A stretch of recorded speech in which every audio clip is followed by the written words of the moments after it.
They have a hard time understanding, and I have a hard time explaining. But I would honestly say to you, at the day-to-day level, at the street level, the majority of Chinese people have more freedom than Americans.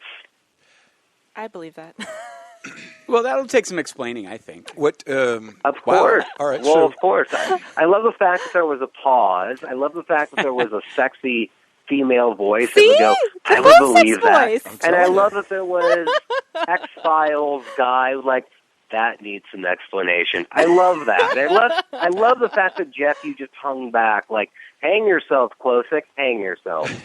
Not at all. I'm surprised you didn't hear the gears grinding in my head when you said they were more free than we were as a society. Yeah, Rosie did because she's in the room. Here's the thing, and I'll be honest. Like, you look, dude, you've been a comic on the road, yeah, and the most that you ever really get to spend in a place is a week. Yeah, that's true. really yeah. it. You know, you're at a club and it feels good. A lot of the time, you're just, you're at a one-nighter, you're in, you're out, you're in, you're out, whatever, So the opportunity that I was offered was, hey, we're going to open the first comedy club in mainland China. We want you to come in for 2 months as our pro and resident, and we'll put you up, but we want you to absorb the culture. We want you to talk about it.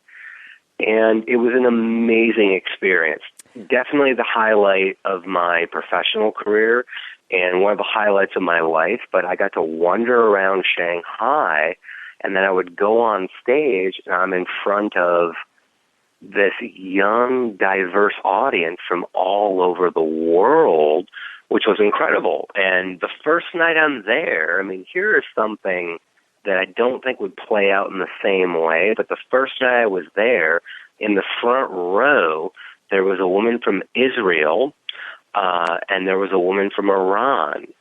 They didn't know each other, but by the end of my show, they did, and I just want to say I solved that shit. See, why do you think I introduced you as Ambassador Klocek? You thought I was joking about that? I solved baby. that shit. That night, See? I solved it, and I give it time, but my seeds will spread. Careful. I thought there was another club called the Takeout Comedy Club. Is that the club you're at, or that's another one?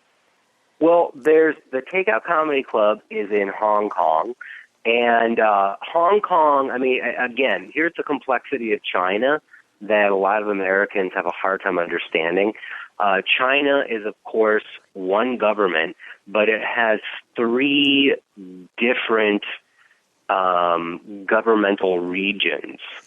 And there's mainland China, which is like 95% of it. There's Macau, which is China's answer to Las Vegas times 1,000. And I have some stories about that I probably can't tell. And then there's Hong Kong, which is another special region because the English handed it back in 1997. And with all the protests going on, San Francisco is to America what Hong Kong is to China. That's probably the easiest way to explain it. All right. Now, did you? I was reading online today that the air index in China, in Beijing in particular, is like you could eat it. You could eat it with a fork, but use a spoon because you want to get every drop. It's. Let's see, they had the crazy bad incident in 2010, and then they had something in 2013 they called airpocalypse. Because it was scary. Dude, yeah. Yikes. Look, here's the thing. I'm not going to sugarcoat it for you. Yeah, the air is ridiculously awful, and it's like living in some dystopian science fiction movie set 50 years in the future. And people, in a very kind of cold, sad sort of way, will look at their cell phones, and there's an app for it, and they will consult the app for what is the pollution index, so whether they can breathe or not. Yeah. And the Chinese government doesn't provide it. It's only provided by the U.S. Embassy. Right. in Beijing, but they all go on it like they're checking weather, like you and I might go like, oh, it might rain today. I should take an umbrella, but they're like, oh, it could be cancerous today. I will wear an oxygen mask. Right. Well, that was L.A. in the late 70s, early 80s. Before smog checks. Smog checks, yeah. Remember, they would just say, 60s. Stay the hell inside. Yeah. And Mexico City was like that. You know what the interesting thing is like so many Americans would get into it with me, and they're like, well, that's just proof of, like, the communist government. I'm like, well, if you don't support that level of pollution, you know what you can do? And they're like, what? And I'm like, stop buying everything made in China. Yeah, no kidding. Yeah. It's all made there. I mean, it's literally all made there. I mean, there was a country I went to, or a province. It's Western China, and I'm not going to get the names of the cities right. I think I want to say like Shojin or something like that, but it's where the Panda Preserve Zoological Station is. So if any place in the world has a panda from China, that's where it came from. And it's essentially Western China, or what, we can publicly say here is Tibet. Okay. But there's a lot of industry there. The sky is permanently gray. And again, it's like something in a science fiction movie. You jump in this cab, and everything in the cab is blinking. You don't understand what the guy is saying. I'm showing him something somebody texted me on my phone to take me to the hotel, and he gives me a head nod, and I'm like, well, I think we've bonded. Off we go. It's like you're living in the future, but you're kind of terrified you're not going to make it. And every time you do, you're like, all right, I am not in Blade Runner. I'm in a slightly softer version. But everything has just like dust on it. You never really see the sun. And then the people party there on a level that I have to imagine is what America partied like in, like, I don't know, the 1920s before the crash. Wow. So we do have a question from Rosie Tran here. Yeah, go ahead. I don't know Rosie. if just we all have really bad ADD, but I thought you were explaining why they have more freedoms than us. Oh, well. Well, we got on different tangents. No, wait to bring it, Rosie, well played, to bring it back around again. Okay, because I never got the answer. That, and then I was like, what is the reason? God. What is the reason? And Look, I will go on and on and on. I need someone to say, hey, remember the point? Okay, well, that's why we have Rosie. I want to hear about this freedom. I think, it does sound like the Wild West. For that, they are advancing in ways because, or we can't expect them to be like, we're all about cleaning up the environment. Like, no, they want to produce shit because they want to lift themselves up, and they're doing that. Yes, and that's a great point. Remember that point and ask me about it, because they would ask me about it. Because I'm going to get back to Rosie's point, which is a great point. It was actually like, your point. So Rosie the Wrangler on the job. They would say to me, like all of the Chinese nationals that I would talk to would just go, that all of your food in America is poisonous and laced with drugs, and that's why you're all fat and unhealthy. Yeah, some of that food comes from China, though. Yeah, but I would just go, we know that, but your air is poisonous, and now you have KFC, so really, who's the loser? I mean, they're getting it. Right. Okay, all right. So, Rosie, here's the thing. Here's why I say the Chinese I'm like, what does that have to do free. with freedom? He's getting to it. No, Okay. seriously. Joe, stop, focus. Here's the big point. You can argue with the police in China, and the police do not have guns, but you can argue with them. And at first, I thought, is this like some white Westerner privilege kind of bullshit? Like I can flash my American passport and get out of shit? And they were like, no, you can. And after spending a little bit of time there, I made some Chinese national friends, and one night we're out front of a bar. It's like 4 a.m, and shit happens, and the cop shows up, and I'm just like, oh, dude, let's just get out of here. And they're like, why? And I'm like, the cops are here. They argue with the cop for 10 minutes, and then the cop just goes, all right.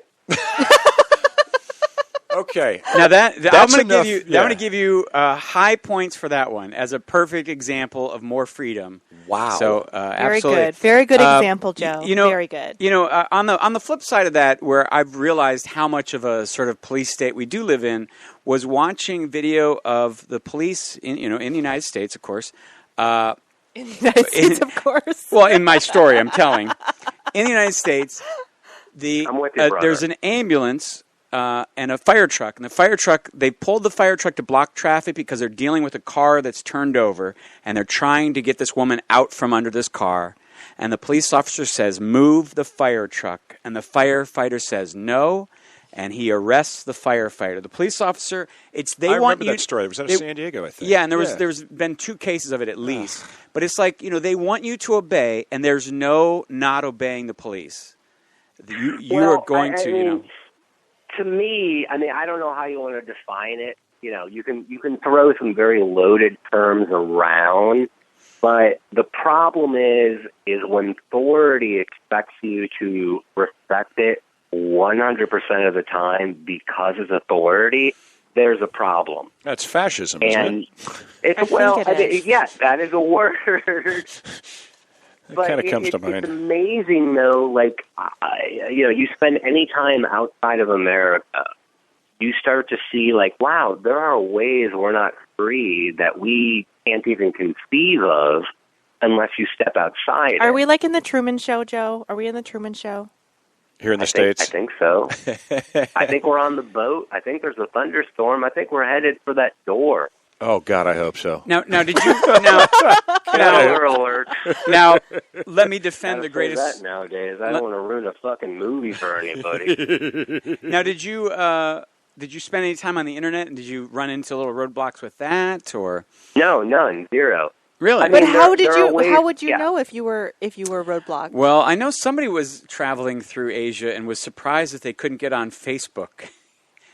Well, that should not be a surprise.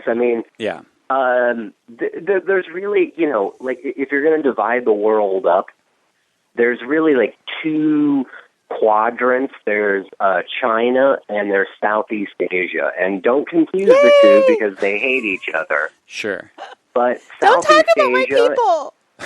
What? Rosie's from Vietnam. Her people are from Vietnam. So. You're from Chicago, Rosie. Your people have Dominics and internet, and they're happy with pirated 8-tracks. Let's be honest. No, I still have most of my family still over there. Really? Yeah. Well, get them over here.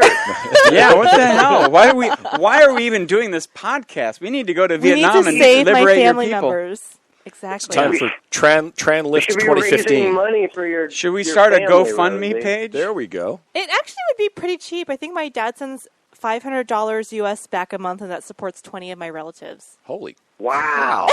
You know what? You couldn't support them here cousins. for that. So yeah, just you know keep what? them in Vietnam. Stay in Vietnam. God, they're getting way more bang for the buck at home. What are you getting out of that? What do I get? What do I get out of it? Billionaire in Vietnam. You could. You could be a billionaire. What if you go back? Have you been to Vietnam?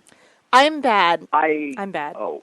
Well, I was looking at Rosie, but what I'm wondering. I've been invited to go back 3 or 4 times, but so I don't know if I ever talked about this, but my dad used to torture people during the war. So he's Holy shit. So he's on a wanted list, and so he's scared for us to go back. And he was like, "Oh, I'm scared if I go back, I'll get kidnapped." And we're like, "Dad, you're being so paranoid. That was so long ago." And then his friend went back and got kidnapped. So we're on a list. There's so much in that brief paragraph.